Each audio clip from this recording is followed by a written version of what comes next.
আল্লাহ আমার রব, এই রবি আমার সব। দামে দামে তুন মনে তারি অনুভব। তোমার দুনিয়াতে আমি যেদিকে তাকাই, অথই নিয়ামতে ডুবে আছি সবাই। পাক পাখালির গানে শুনি তসবি কালো রব, তসবি কালো রব। আল্লাহ আমার রব, এই রবি আমার সব। আসসালামু আলাইকুম। প্রিয় দর্শক, আপনারা যারা দেশে আছেন প্রবাসে, সবাইকে জানাই অনেক অনেক প্রীতি ও শুভেচ্ছা।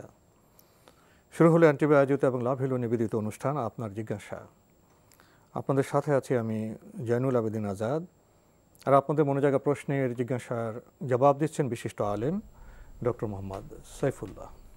আসসালামু আলাইকুম ওয়া রাহমাতুল্লাহি ওয়া বারাকাতুহু।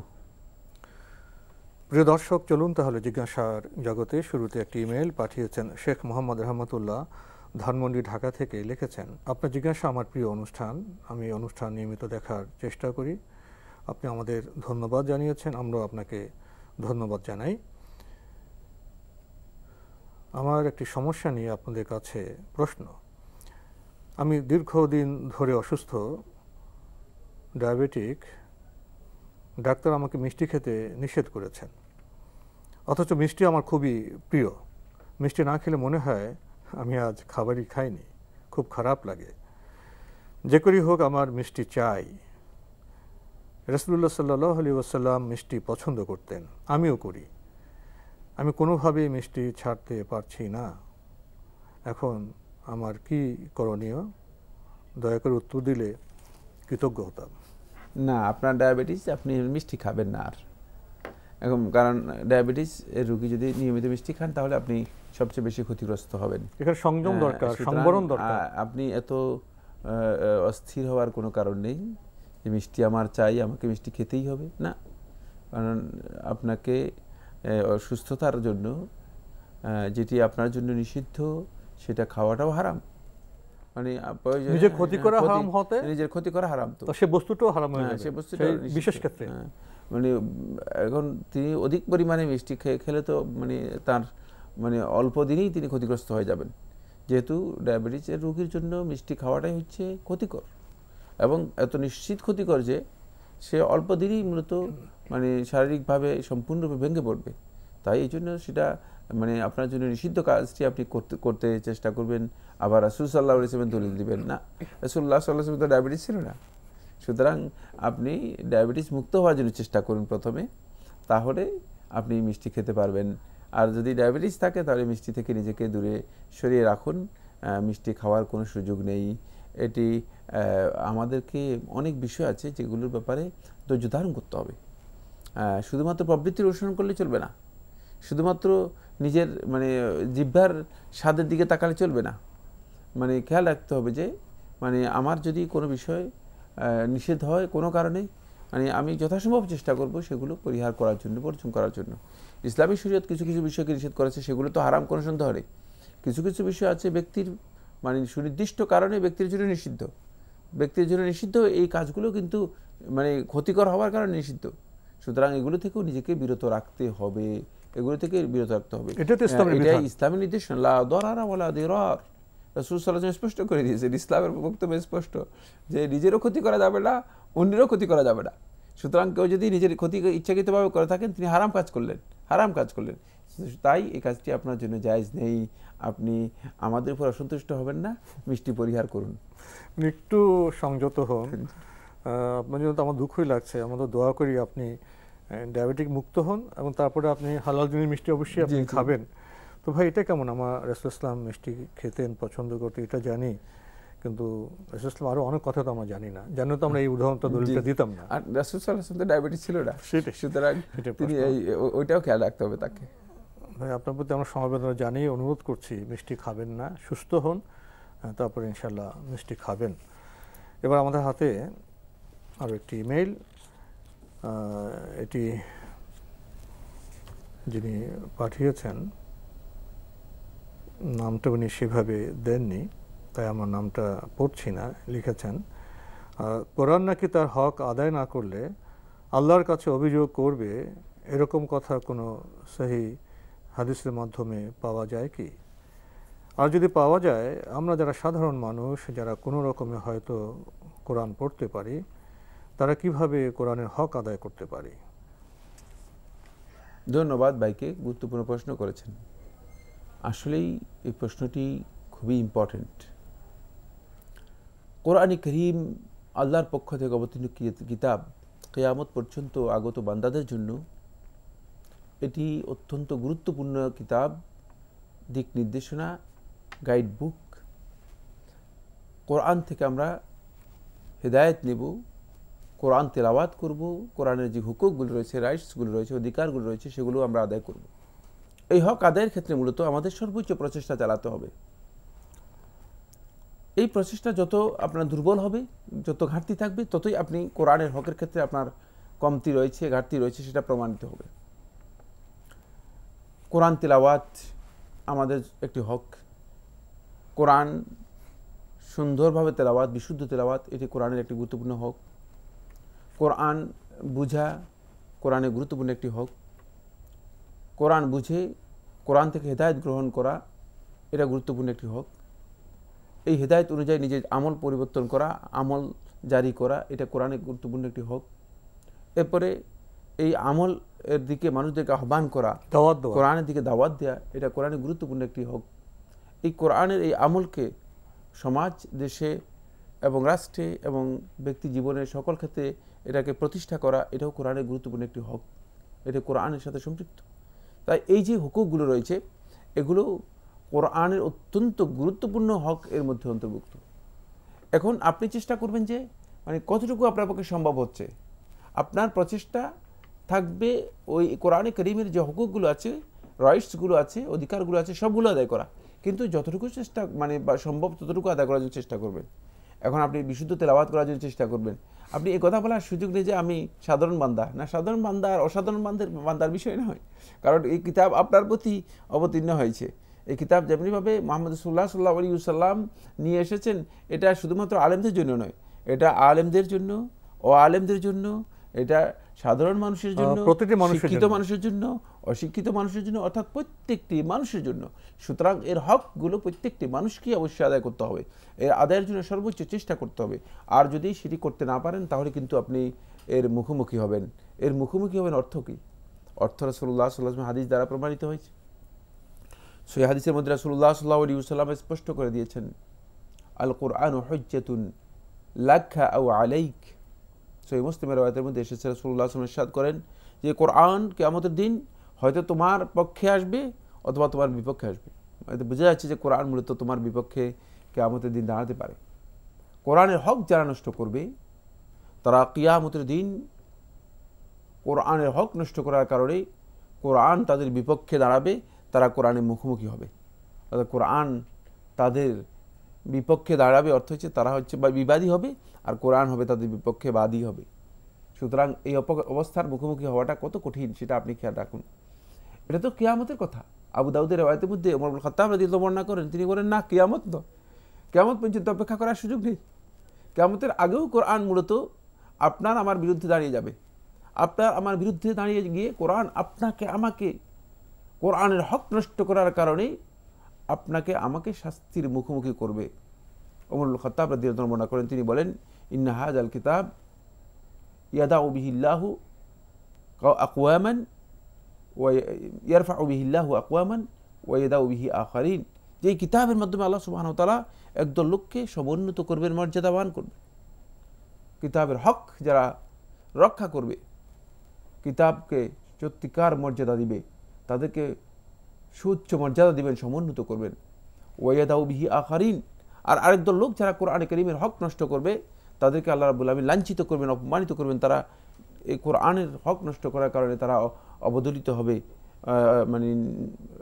তারা লাঞ্ছিত হবে, অপমানিত হবে, ক্ষতিগ্রস্ত হবে, দুনিয়াতেই। এটা কিন্তু আখিরাতের কথা বলা হচ্ছে। বর্তমান সভ্যতায় মুসলিম উম্মাহর যে করুণ অবস্থা, বিপর্যস্ত অবস্থা, সেটা কি পবিত্র কোরআনের হক আদায় না করার জন্য? এটাও একটি কারণ হতে পারে, যে এটা একটি কারণ হতে পারে অনেকগুলো কারণের মধ্যে, যে কোরআনে কারীমের হক আদায় না করার কারণে মুসলিম উম্মাহ আজকে বিভিন্ন দিক থেকে লাঞ্ছিত হচ্ছে, অপমানিত হচ্ছে, পদদলিত হচ্ছে, মানুষের কাছে তারা তিরস্কৃত নিন্দিত হচ্ছে। আমি যেটা বলতেছিলাম সেটা হলো এই যে কোরআন কারীমের হক যদি কেউ মানে রক্ষা করতে পারে তাহলে সে ব্যক্তি কিন্তু সমুন্নত হবে, মর্যাদা লাভ করবে। কিন্তু আমরা তো সেই মর্যাদা পাচ্ছি না, তাহলে বোঝা গেল যে আমরা কোরআনের হকের ব্যাপারে আমাদের অলসতা কত বেশি রয়েছে।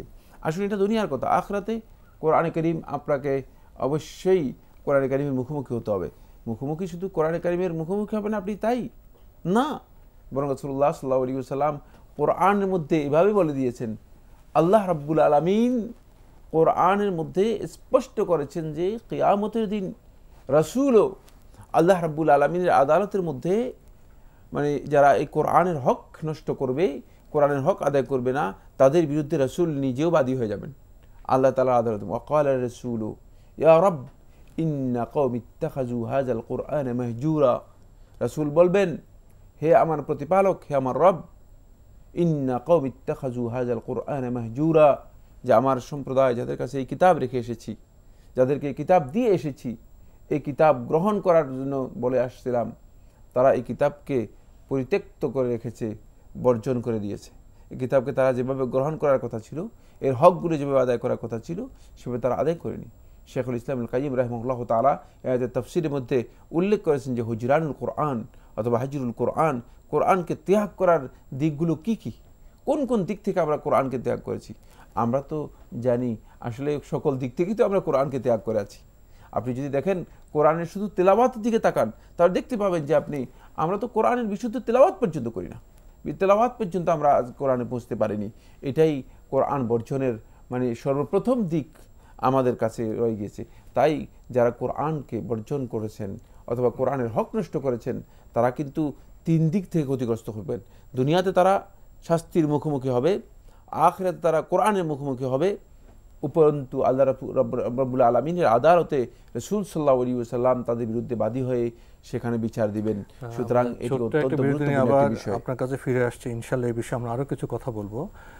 আল্লাহ আমার রব, এই রবি আমার সব।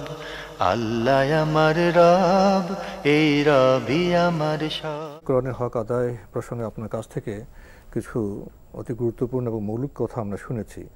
এখন আমি আপনার সামনে একটি চিত্র পেশ করতে চাই। অনেকে কোরআনকে ভালোবেসে মর্যাদা দিতে গিয়ে গলাপে মুড়িয়ে একটু উঁচু জায়গায় রাখেন, জি জি উপরে রাখেন, জি জি, একটি চিত্র খুব সম্মান করে এবং বিশেষ বিশেষ কোনো দিন বা পরব আসলে ওটা একটু নামিয়ে খুব প্রস্তুতি নিয়ে পড়েন। আরেকটি চিত্র হলো কেউ প্রাত্যহিক যে পড়ার টেবিল সেখানে একপাশে কোরআনটা রাখেন এবং গাড়িতেও কোরআনটা রাখেন। আবার তাদের এই আচরণকে অনেকে সমালোচনা করেন। তারা বলেন আমরা যদি কাছে না রাখি, পাশে না রাখি, তাহলে কোরআন কীভাবে পড়ব? এই দুটি চিত্রকে আপনি কিভাবে মূল্যায়ন করবেন? না, কোরআন কারীম এর হকের মধ্যে কোরআন তিলাওয়াত অত্যন্ত গুরুত্বপূর্ণ। আর যদি যারা কোরআন তেলাওয়াত করবেন তারা তো কোরআনকে অবশ্যই নিজেদের কাছেই রাখতে হবে। এখন আপনি কোরআনকে যদি মানে আপনার ধারণা অনুযায়ী এটা মর্যাদা দিয়েছেন, এটা মর্যাদা নয়, এটা কোরআনের মর্যাদা হানি করা হয়েছে। কোরআনকে আপনি মানে গিলাপবদ্ধ করে মানে একেবারে বেঁধে টেঁধে কোরআনকে উপরে রেখে দিলেন, কোরআন তেলাওয়াত করলেন না, পূজার মতো অবস্থা। হ্যাঁ, এটা না, এটা মর্যাদা নয়, এটা অতি মর্যাদা নয়, এটা কোনো মর্যাদাই না। এটা কোরআনের মর্যাদা হচ্ছে কোরআন তেলাওয়াতের মধ্যে, কোরআনের মর্যাদা হচ্ছে কোরআনের সাথে সম্পৃক্ত হওয়ার মাধ্যমে, কোরআনের মর্যাদা হচ্ছে কোরআনকে মানুষের সামনে তুলে ধরার মাধ্যমে, কোরআনকে বুলন্দ করার মাধ্যমে। কোরআনকে বুলন্দ করতে হলে অবশ্যই কোরআন আমাদের কাছে থাকতে হবে। কোরআন আমার পড়ার টেবিলে থাকবে, কোরআন আমার পকেটে থাকবে, কোরআন আমার বাড়িতে থাকবে, গাড়িতে থাকবে, মানে কোরআন আমার কাছেই থাকবে। এখন কোরআন আপনি স্পষ্টই করতেছেন না, মানে কোরআনকে একেবারে খুব সুন্দর করে গুছিয়ে একবারে আলমিরার উপর রেখে দিয়েছেন, মানে বছরে একবার অথবা এক বছরে মানে 2 বছরে একবার শুধুমাত্র নিয়ে কোরআনকে একটু মুছে টুছে রাখলেন, মনে করলেন যে এটা সম্মান করেছেন। না, এটি আসলে সোকল সম্মান, এটি কোরআনের মর্যাদা হানি করা হয়েছে। কোরআনের মর্যাদা হচ্ছে কোরআনের তিলাওয়াতের মধ্যে, কোরআনের হুকুক আদায় করার মধ্যে হচ্ছে কোরআনের সবচেয়ে বড় মর্যাদা। সুতরাং যারা কোরআনের হুকুক আদায় করবেন না, কোরআনকে যদি উপরে এভাবে গিরাপে রেখে দেন, তারা মূলত কোরআনের হক নষ্টকারীদের মধ্যে অন্তর্ভুক্ত হবেন। কোরআনের সম্মান এবং ব্যবস্থাপনার বিষয়ে আরেকটি বিষয় আপনার সামনে পেশ করতে চাই।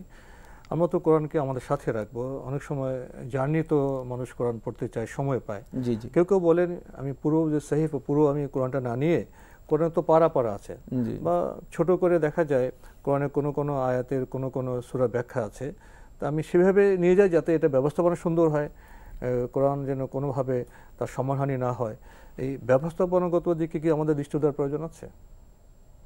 যাতায়াতের সময় কোরআনে কারীম এর মানে অবমাননা হবে অথবা মর্যাদাহানি হয়, এ ধরনের কোনো আচরণ করা কোরআনের সাথে জায়েজ নেই, কোরআনের মুসহাফের সাথে জায়েজ নেই। কিন্তু আমাদের সেখানে সতর্ক থাকতে হবে। কিন্তু মানে কোরআনে কারীম আপনি পকেটে নিলেন, এতে কোনো অবমাননার কিছু নেই। কোরআনে কারীম আপনার সাথে বহন করলেন, এতে কোনো অসুবিধা নেই। কোরআনে কারীমের পারা পাওয়া যায়, 5 পারার খণ্ড পাওয়া যায়, 1 পারার খণ্ড পাওয়া যায়। সুতরাং সেটা যদি কেউ বহন করে থাকেন সেটা কোনো অসুবিধা নেই। আর বর্তমানে আরো আল্লাহ তাআলার বড় মেহেরবানি, আসার সুযোগ হয়ে গেছে আমাদের প্রত্যেকটা স্মার্টফোনের মধ্যেই মূলত কোরআনে কারীমের অ্যাপস পাওয়া যায়, যেখান থেকে আমরা যে কোনো মুহূর্তে কোরআন তেলাওয়াত করতে পারি এবং সেখান থেকে তেলাওয়াত করলে কোরআন যে মর্যাদা রয়েছে সেই মর্যাদা সাব্যস্ত হবে, কোনো সন্দেহ নেই। সেই ফজিলত আমরা লাভ করতে পারবো। অনেকে মনে করেন যে মনে হয় অ্যাপস থেকে তেলাওয়াত করলে অথবা স্মার্টফোন থেকে কোরআন তেলাওয়াত করলে কোরআন তেলাওয়াতের সওয়াব পাবেন না। এটি একেবারেই ভুল মাসআলা। বরং কোরআনে কারীমের মুসহাফ থেকে তেলাওয়াত করা আর কোরআনে কারীমকে অ্যাপস থেকে অথবা স্মার্টফোন থেকে তেলাওয়াত করা একই মর্যাদা, একই বিষয়, এই দুইয়ের মধ্যে কোনো ধরনের পার্থক্য নেই। কোরআনের হক আদায় প্রসঙ্গে আপনার পাশে আপনার কাছে আরেকটি চিত্র আমি পেশ করতে চাই। বাংলাদেশ তো কৃষি প্রধান দেশ, গ্রাম বাংলায় তো আসলে বাংলাদেশ। আমি নিজে লক্ষ্য করেছি কোনো কোনো গ্রামে এরকম দেখা যায় বাবা কৃষক, জমি ছিল, সন্তানের সেটাও নেই, বাবা সন্তানকে লেখাপড়া করাতে পারেনি, এটাকে মুনি বলা হয়, যেটা সর্বাবস্থায় মুনি বলা হয় বা বদলা বলা হয়। তারা সকাল থেকে দুপুর পর্যন্ত কাজ করে হয়তো একটু খাবার দেয়, আবার বিকেলে যায়, সামান্য কিছু অর্থ দেয়। পিতামাতা তাদেরকে লেখাপড়ার ব্যবস্থা করতে পারেননি, বয়স হয়ে গেছে, বিয়ে শাদী করতে হবে। তখন তাদের মধ্যে একটু প্রশ্ন জাগে, বিয়ে শাদী করবো, কলমা জানি না, নামাজ জানি না, কোরআন পড়তে পারি না। তখন তাদের যে গ্রামের হুজুর তার কাছে যায় কিন্তু একান্ত ধর্মীয় অনুভবে, যে হুজুর কী করবো, বিয়ে শাদী করবো, আমি মুসলমান, কিছু তো জানলাম না আমি। তো হুজুর বলেন তুমি কয়েকটা সূরা পড়ো। তো 2-1টা সূরা শিখিয়ে দেয়। তো সেই সূরাটা দিয়ে নামাজ পড়ার চেষ্টা করে এবং যে কলমা পড়ে সে কোনো ভুল হয় আবার ঠিক করে দেয়, আবার 2-4টা সূরা পড়ে আবার ঠিক করে দেয়। তো এই যেহেতু যারা একেবারে গ্রামের প্রত্যন্ত অন্তজ যে পরিবারের সন্তান বা তারা এই সুযোগ পায়নি, তো এই তারা কোরআনের হক কীভাবে আদায় করবে? তার সর্বোচ্চ প্রচেষ্টার মাধ্যমে তিনি চেষ্টা করবেন যে আমি কোরআনের সামর্থ্য অনুযায়ী যে আমি কোরআনের হক আদায় করার জন্য চেষ্টা করছি। তার কাছে এখানে যতটুকু সামর্থ্য রয়েছে ততটুকু তিনি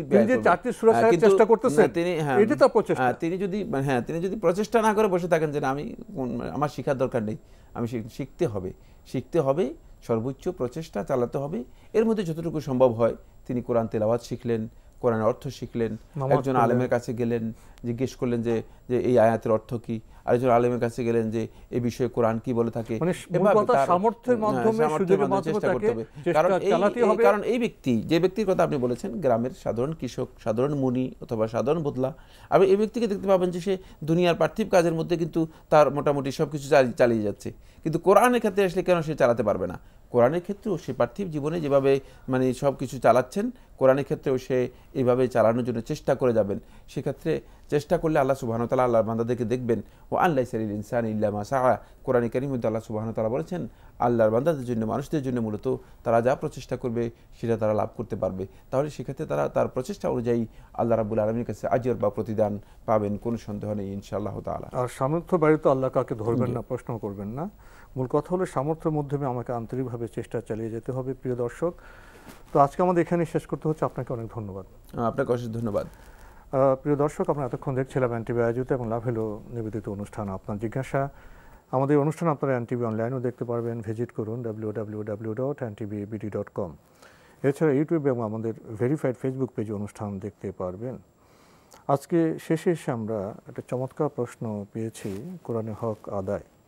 ডক্টর মোহাম্মদ সাইফুল্লাহ সীমিত পরিসরে মৌলিক অনেকগুলো কথা বলেছেন এবং শেষে এসে আমরা সেই কৃষক পরিবারের সেই সন্তানদের উদাহরণ টেনে যে বিষয়টি পেলাম, তাকেও তার সামর্থ্য অনুযায়ী চেষ্টা করতে হবে এবং আল্লাহ তার সামর্থ্যের বাইরে কাউকে ধরবেন না, প্রশ্ন করবেন না। আসলে আমরা আন্তরিক হই এবং যার যার স্থান থেকে, সামর্থ্য থেকে আমরা কোরআনের হক আদায় করার চেষ্টা করি। চিঠি লিখুন, প্রশ্ন পাঠান আমাদের ঠিকানায়। পরিচালক আপনার জিজ্ঞাসা, এনটিভি, বিএসসি ভবন, 7ম তলা, 102 কাজী নজরুল ইসলাম এভিনিউ, কারওয়ান বাজার, ঢাকা 1215। আপনারা ইমেলও করতে পারেন। আমাদের ইমেল অ্যাড্রেস আপনার জিজ্ঞাসা @ntvbd.com। প্রিয় দর্শক, মহান আল্লাহ আমাদের সবাইকে নিরাপদে রাখুন, রাখুন শান্তিতে। আসসালামু আলাইকুম। আল্লাহ আমার রব, এই রবি আমার সব, দামে দামে তুন মনে তারি অনুভব। আল্লাহ আমার রব, এই রবি আমার সব।